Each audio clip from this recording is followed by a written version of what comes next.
Je m'appelle Louis Becker et j'ai cofondé la startup Simactive qui a pour mission d'aider les agriculteurs à régénérer leur sol. Simactive est né pour une seule raison et a une seule mission, c'est celle de ramener les sols à la vie. Parce qu'aujourd'hui, on perd 45 000 terrains de foot de terre fertile chaque année. Et c'est énorme et ça fait que d'augmenter. Et nous, on s'est dit, mais comment est-ce qu'on peut en même temps régénérer ces sols et en même temps permettre aux agriculteurs de survivre, de vivre de leur production.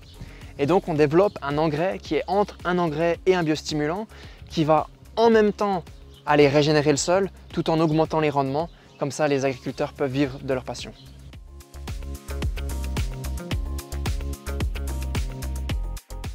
Il y a un point qui m'a marqué lors de la phase d'incubation, c'est qu'on était dans un environnement où on était beaucoup challengés.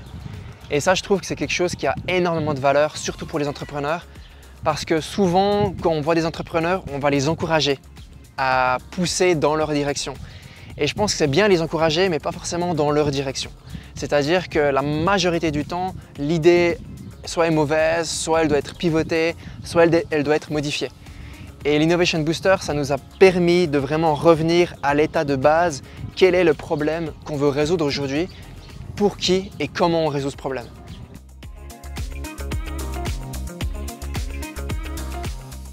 Il y a un élément qui a été une super piqûre de rappel pour nous, c'était l'intersection des 3 cercles d'un projet, donc désirabilité, faisabilité et viabilité.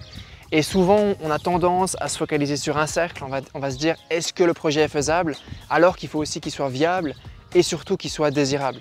Et pour nous, ça a été une super piqûre de rappel parce que même si depuis le début, on était tout le temps en contact avec les agriculteurs, parfois on a tendance à oublier cet aspect désirabilité pour vraiment se focaliser sur la viabilité et la faisabilité.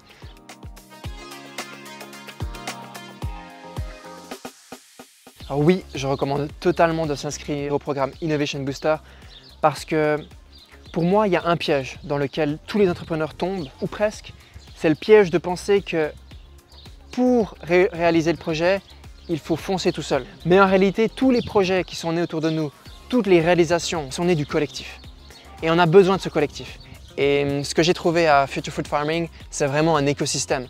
Donc bien sûr qu'il y a une aide financière qui permet au projet d'exister, mais il y a aussi des coachings qui nous remettent en question.